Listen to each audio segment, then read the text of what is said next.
कृष्ण कृपा वृंदावन के हरे भरे खेतों और मोरों की मीठी आवाज़ों से गूंजते एक छोटे से गांव में वसुंधरा नाम की एक विधवा रहती थी। वह भगवान श्री कृष्ण की अनन्य भक्त थी और अपने दिन भजनों में बिताती तथा अपने छोटे बेटे गोपाल को उनकी दिव्य लीलाओं की कहानियां सुनाती थीं। यद्यपि वसुंधरा और गोपाल गरीबी में जी रहे थे, पर उनका श्री कृष्ण पर विश्वास अटूट था। वसुंधरा फूलों की माला बनाकर और उन्हें मंदिर में बेचकर अपना गुजारा करती थी।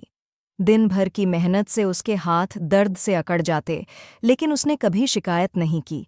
हर शाम वह भगवान श्री कृष्ण के लिए ताज़ा मक्खन का एक छोटा सा थाल अर्पित करती और उनकी कृपा के लिए प्रार्थना करती।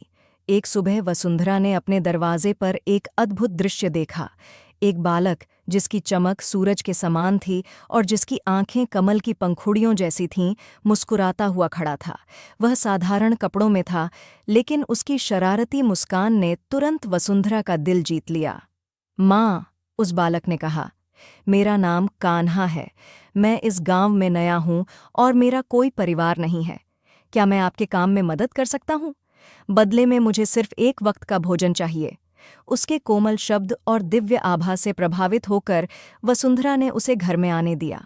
उसने उसे कुछ फूल दिए और माला बनाने को कहा। कान्हा ने अपनी छोटी उंगलियों से इतनी सुंदर और तेजी से मालाएं बनाईं कि वसुंधरा दंग रह गई। धीरे धीरे कान्हा वसुंधरा और गोपाल के छोटे से परिवार का हिस्सा बन गया। वह आंगन साफ करता, कुएं से पानी भरता और गोपाल को अपनी शरारतों से खूब हंसाता। वह घर, जो पहले मेहनत की थकावट से भरा था, अब हंसी और खुशी से गूंजने लगा। एक दिन वसुंधरा ने कुछ चमत्कारी देखा। उसकी अनाज और मक्खन की हांडी कभी खाली नहीं होती थी, चाहे वह कितना भी उपयोग करे। उसके बगीचे में फूल पहले से ज्यादा खिलने लगे थे और मंदिर में उसकी मालाओं की बिक्री से उसे पहले से अधिक धन मिलने लगा।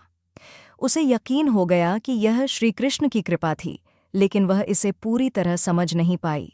एक शाम, जब वसुंधरा मक्खन बनाने में लगी थी, उसने बांसुरी की मधुर ध्वनि सुनी। वह ध्वनि इतनी दिव्य थी कि उसके हृदय को छू गई। उसने पलटकर देखा तो पाया कि कान्हा, जिसे उसने आश्रय दिया था, अब अपने असली रूप में खड़ा था।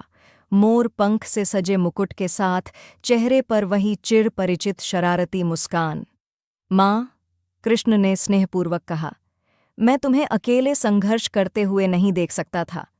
तुम्हारी भक्ति ने मेरा हृदय छू लिया, इसलिए मैं तुम्हारे बेटे के रूप में तुम्हारी सहायता करने आया। वसुंधरा घुटनों के बल गिर पड़ी और उसकी आंखों से आंसू बहने लगे। हे कृष्ण, वह बोली, मैं आपकी इस कृपा के योग्य नहीं हूँ। आप तो सृष्टि के स्वामी हैं, एक साधारण स्त्री की सेवा क्यों करेंगे? कृष्ण ने उसे उठाया और कहा, माँ का प्रेम निस्वार्थ होता है और तुम्हारी भक्ति शुद्ध है। मैं अपने भक्तों के प्रेम से बंधा हूँ। तुम्हारी सेवा करना मेरा कर्तव्य नहीं, बल्कि मेरी खुशी थी। उस दिन के बाद वसुंधरा का जीवन पूरी तरह बदल गया। कृष्ण ने अपना दिव्य रूप प्रकट करने के बाद भौतिक रूप से विदा ले ली, लेकिन उनका आशीर्वाद हमेशा वसुंधरा के घर में बना रहा। जो मक्खन वह अर्पित करती थी, वह हमेशा ताज़ा रहता और बांसुरी की मधुर ध्वनि अक्सर हवा में गूंजती, मानो यह याद दिलाने के लिए कि स्वयं भगवान ने कभी उनके घर की चौखट पर कदम रखा था। यह कथा पूरे वृंदावन में फैल गई और अनगिनत भक्तों को अपनी भक्ति गहरी करने की प्रेरणा दी। ये एक अनमोल कथा बन गई, जो भगवान की उस असीम प्रेम की गवाही देती है, जिसे वे अपने शुद्ध हृदय वाले भक्तों को अर्पित करते हैं।